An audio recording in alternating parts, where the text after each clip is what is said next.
Hey, what's going on, everybody? Isaac here with Civil Engineering Academy, coming at you with another fun podcast episode. I'm excited about today's guest that I interview. If you've ever been interested in real estate investing, this is the guy, Lane Kawaoka of simplepassivecashflow.com. He is awesome. He's earned his bachelor's degree in industrial engineering, later got a master's degree in civil engineering, but has since switched that into real estate investing, which is what he does full time. He started his website as a passion project to help other real estate investors if you're just starting out, or if you want to go big time with real estate syndication, investing in bigger groups that invest in big multi-unit properties, then this is the guy. So simplepassivecashflow.com is the site you want to go check out. Lane is awesome. We talk about real estate investing today. We talk about some of the myths regarding financial future or finances in the world today. Some of it might strike a chord with civil engineers. We talk about 401ks and such. But I know that as civil engineers and engineers in general, you care about your financial future. And so I wanted to bring Lane on, and I think he shares a ton of wisdom with everybody about real estate investing. And so you definitely want to check it out. So without further ado, Lane is coming right up. I just want to do a brief introduction of him. His passion project, like I said, is simplepassivecashflow.com. You can go check that out, see all the tips and tools and resources and courses he has on there. He can take somebody that's a beginning real estate investor or an advanced real estate investor and has dealt with millions of dollars of real estate. So definitely something to check out. He runs a mastermind group as well, does all kinds of things to help people earn investing in real estate, which is something I do as well. I have a duplex and I'd like to do something more than just that, but it's always a good time. So anyway, without further ado, Lane is coming up, and it's coming up right up after this. All right, we are going live. How's it going, Lane? Thanks for jumping on the Civil Engineering Academy podcast with me. How's life over there? It's good. It's good when I'm not working the engineering job these days. Hello, engineers out there. There's so much to talk about. So you are an engineer. You have a professional engineering license. Is that correct? That's correct. I didn't use your program. I got lucky and I passed it on my first go around. But I did the industrial engineering test, which is a lot easier than all the others, in my opinion. So that's my only advice for that test. Well, I definitely am going to read more about your bio, but why don't you talk a little bit about your own background, maybe why you got into civil engineering, and like what do you do now?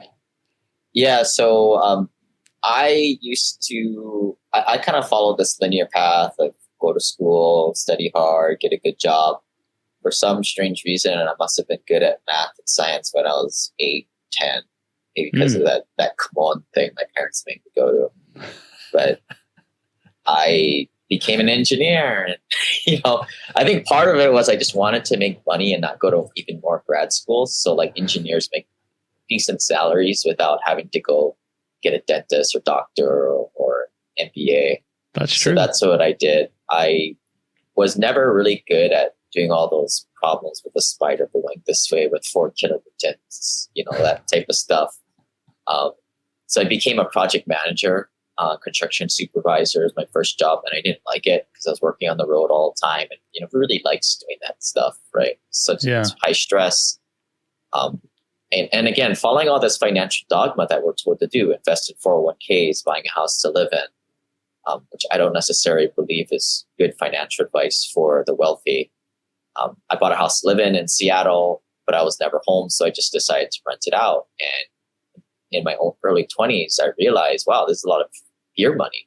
The rents were $2,200 a month. The mortgage was $1,600. I knew nothing about the 1% rule, the 50% rule, any of these things that we can talk about today. But I made a lot of money doing it. And then I realized, wow, if I keep buying more and more rentals, I'll be able to fire my boss. And eventually I did that. Wow. So were you working as a project manager in Seattle? Is that where you were? I actually worked for the railroad, so it took me all over, like Nebraska, Montana, Washington, California, Texas. Was never really home, but it allowed me to, when I moved out of that home, I actually didn't live anywhere. So I was able to save maybe $80 to $100,000 a year, which went all to investing. And that was kind of the name of my game for like the first 5-10 years of investing. I plowed everything into buying more and more rental properties. That's awesome. So, I'm with Civil Engineering Academy. We're talking to a lot of civil engineers that are out there.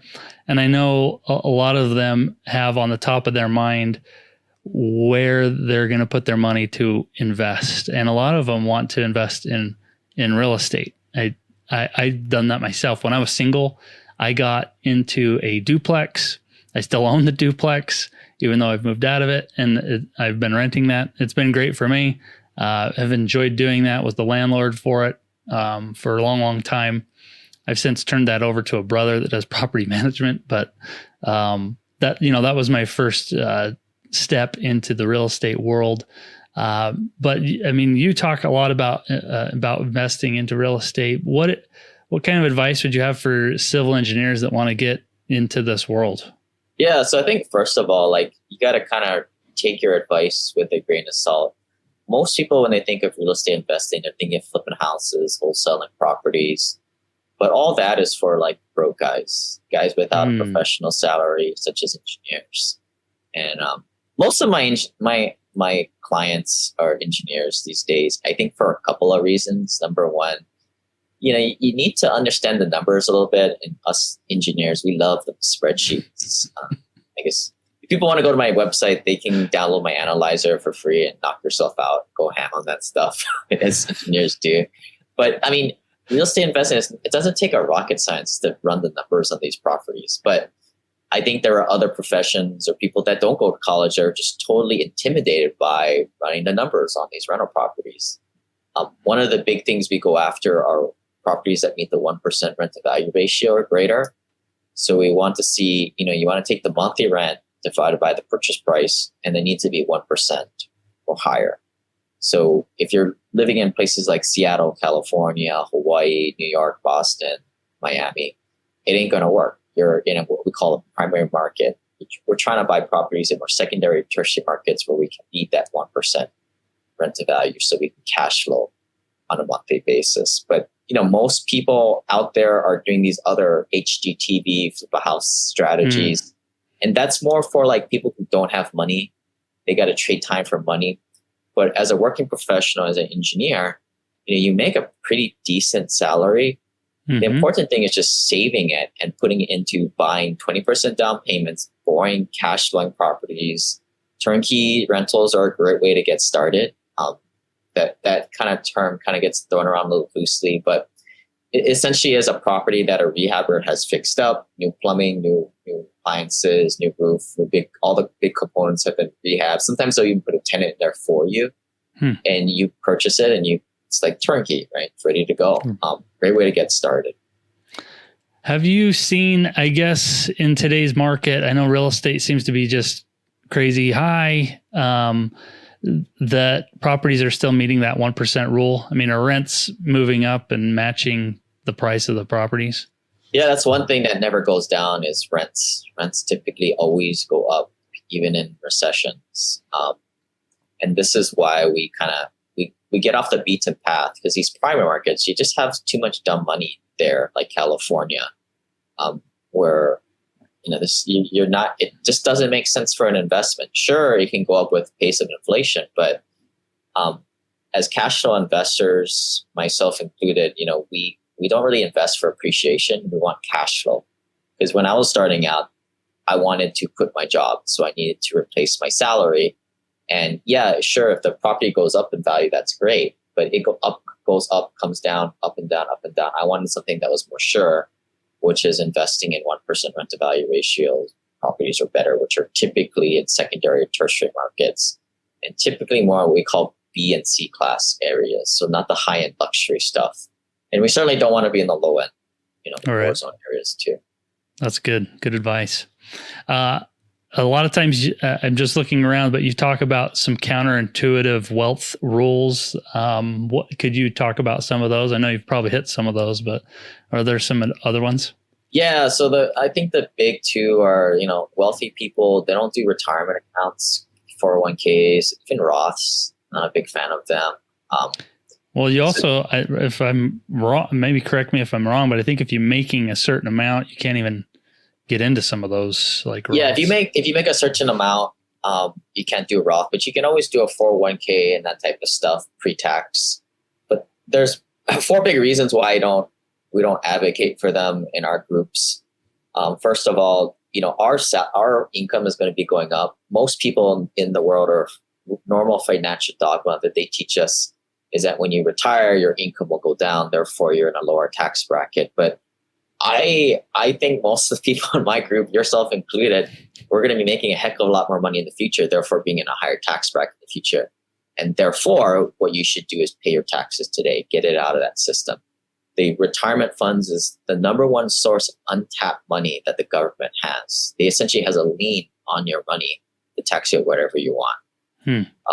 The second big thing out of 4 is, like the taxes are probably going to be going up in the future. How else are we going to pay for all these government entitlement programs? Of course, they're going to inflate the money supply to lower their debt amounts, but it's also going to be increasing taxes. So again, pay your taxes today, get it out of the system today. Thirdly, I don't want to wait till I'm 65, 70. Most of my clients are able to get financially free if they make a professional 6-figure salary and above in 5 to 10 years. We're not waiting till we're 60, 65, 70 years old to get our retirement money. And then lastly, here's a big kicker, right? Like when you invest in a retirement account, the money grows tax-free. But when you invest in real estate, what we get is paper losses due to depreciation of the asset. So a lot of our returns are tax sheltered anyway. Now, the big kicker that we help high net worth wealthy professionals play is like on their taxes is when they invest in larger syndication deals, they can do what's called cost segregation. You get an engineer to make all these components lists and give it to the CPA. So you can aggressively write off the property and get a huge amount of passive activity losses on your taxes. And this is what I use to pay little to no taxes. I'm able to drive my adjusted gross income all the way down to almost nothing. And this is how I legally pay no taxes. And these are the games that the wealthy play. Lane, could you back up and talk about what syndication is for people that don't maybe know what that is? Yeah. So when in 2015, I was picking up rental property after rental property. I had 11 of them back in 2015. Each property gave me about a few $100 of cash flow per property. So I was making few $1,000s of passive cash flow a month, which is awesome. Was that a single family homes then? Is that each single family home, typically, $100,000 purchase price, $20,000 down, will yield about maybe $200 or $300 of passive cash flow a month. So I had 11 of those, so that equates to about $3,000 of passive cash flow a month. But I had an eviction or two every year, some kind of big issue that happened, a tree fell on the house, some kind of big plumbing issue, maybe every quarter. So $3,000 a month isn't that much money, right? Most of my clients, they want about $10,000 a month passive at least.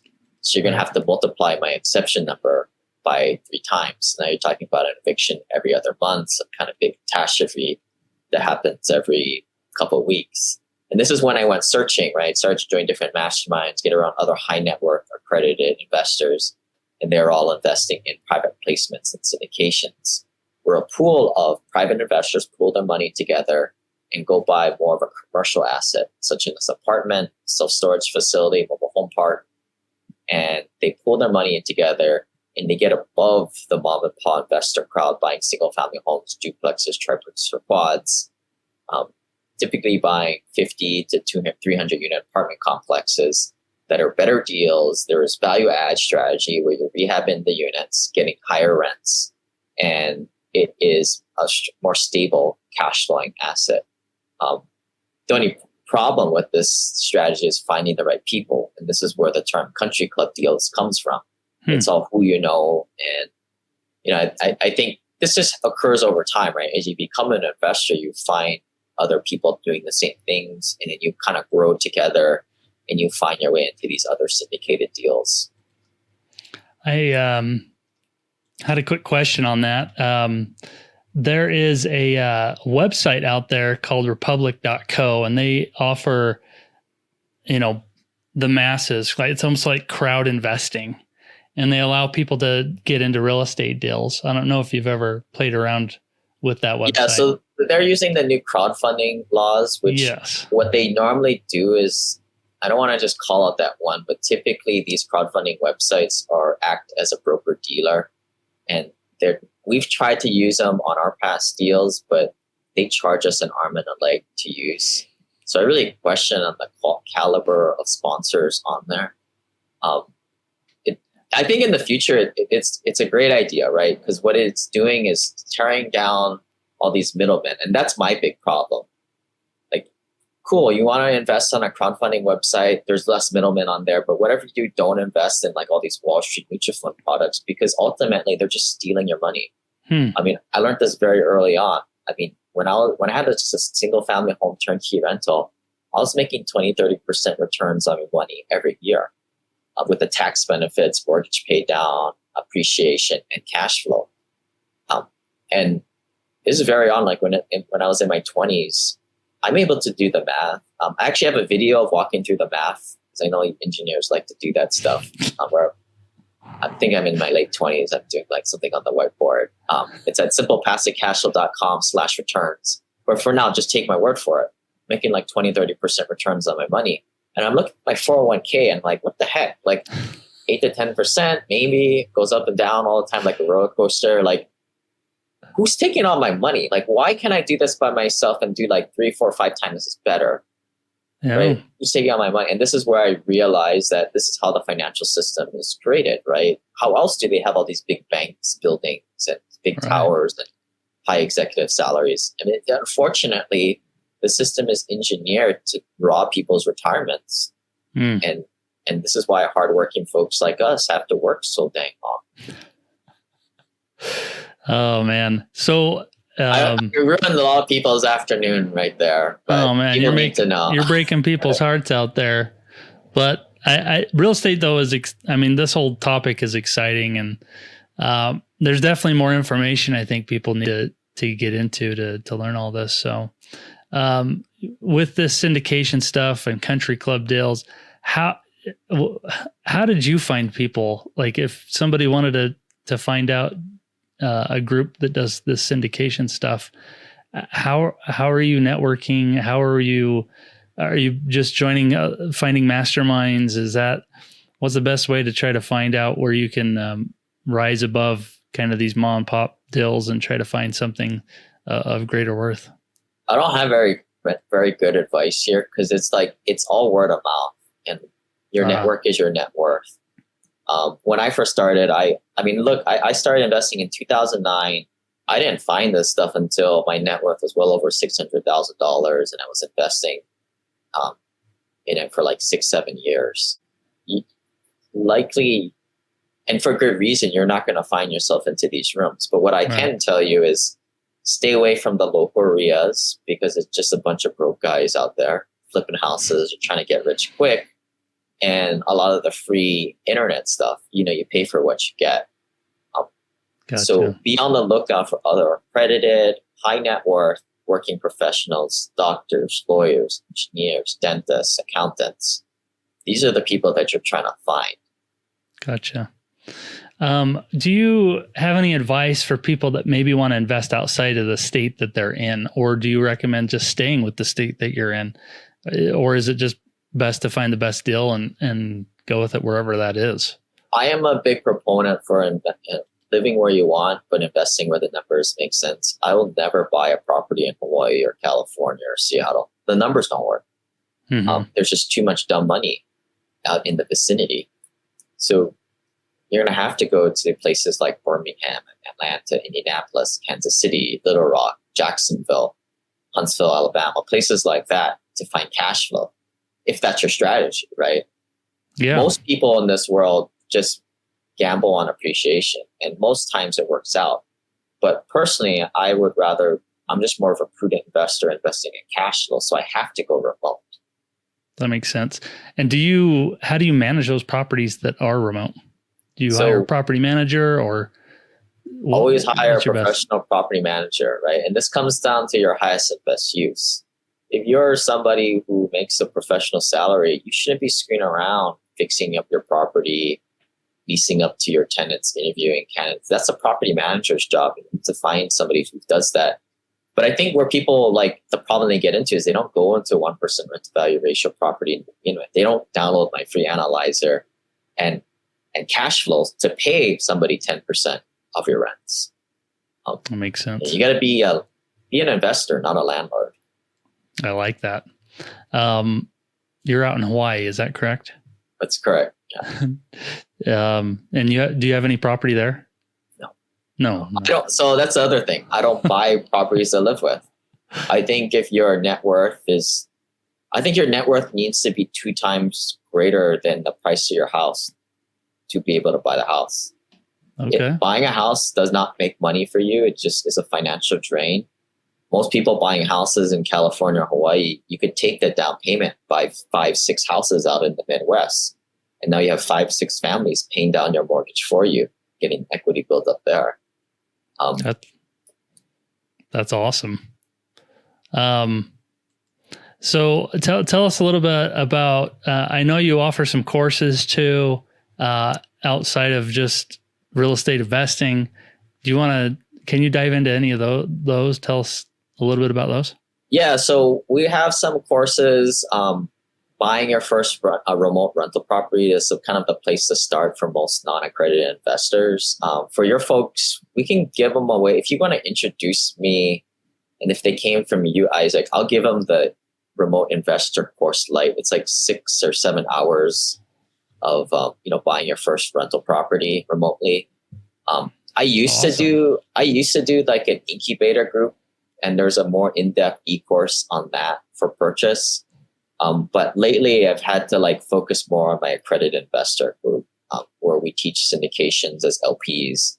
So there's a syndication LP e-course. So if you're already an accredited investor, I would probably skip to that education first. And then of course we run the mastermind, which I call the family office Ohana Mastermind. High net worth accredited investors.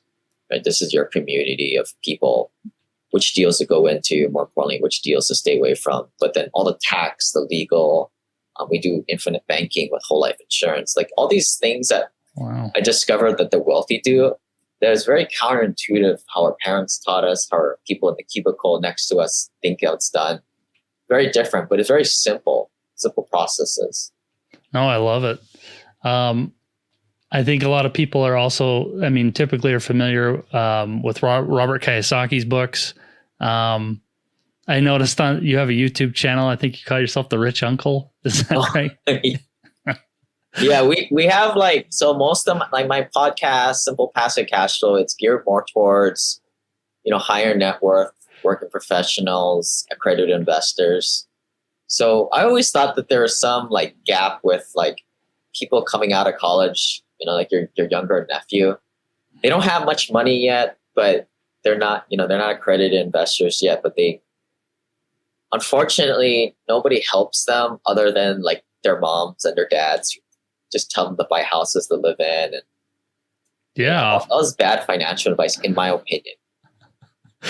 Well, I think that's probably 99% of the population. Yeah. There. Yeah. So. Well, going back to the thing about buying a house to live in, most people are really bad with their money. It might be because they don't make any money, right? But even if you make a good engineering salary and you can't save more than $5,000 a year, there's something there, right? And I would say maybe for those people, it would be good to buy a house to live in because that's a forced savings account. But most of the people in my tribe, they save 10, 20, 30, 50, $100,000 a year. They're on a different side of this paradigm. It's smarter for them to take that money and invest it because they can control their spending. They are good, financially responsible.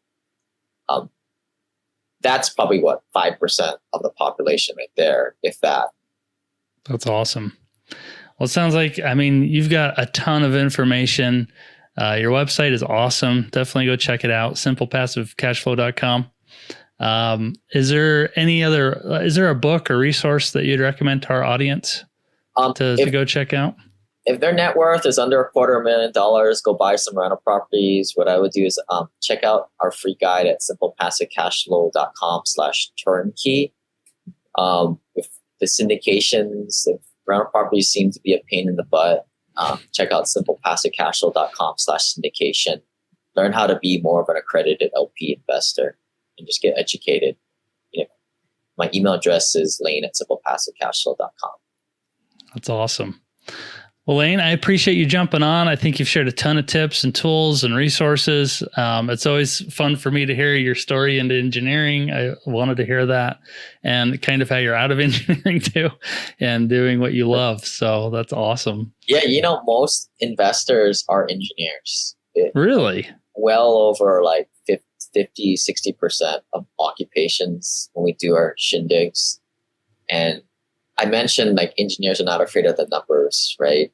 That's obvious. But I think secondly, and this might be the primary reason, is engineers are probably the lowest paid professionals out there. Yeah. The lowest paid of the smart people. So that is very true. Point. Doctors can be really bad with their money, and they typically are. They're bad investors, but they can drive around the Porsche and because they make so much money. But you guys know engineers, you'll be lucky to get that luxury car or whatever aspirational thing that you want to buy because you just don't make that much. Yeah. And what's interesting about civil engineering is that we affect all humanity in some way, to the water you drink, to the buildings that you're building, to the roads you drive on. Like, nobody cares. We're responsible for a lot of life. Nobody cares. Yeah, it's just the things that nobody thinks about. So yeah. Nobody cares. I mean, to me, ultimately, the salary, the income you bring comes down to how difficult is it to replace you. There's just a lot of engineers out there that are willing to, not really talk to people and just play on the computer all day long and do these problems. I mean, it's not that difficult to replace you. I mean, and part of that is maybe colleges produce too many engineers. I don't know either. And, software is doing a lot of the stuff. So, I mean, a lot of my software engineer clients, they got it rougher because they become obsolete after a point, whereas civil engineers kind of got it easy where it's, it doesn't change too much, right? That's true. You go into what you go into, and engineering principles stay the same. Yeah, dirt doesn't change. Dirt and bridges doesn't change. So you got it right. Well, Lane, is there any last second tips, tools, anything else you want to mention before we wrap this one up? No, get started, guys. I mean, your highest and best use is likely at your day job, but passively invest in real estate on the side. Perfect. Okay, go check them out, simplepassivecashflow.com, and we'll link everything in our show notes so everyone can check it out. But Lane, thanks for jumping on with me, and really appreciate your time. Cool. Thanks, guys. All right.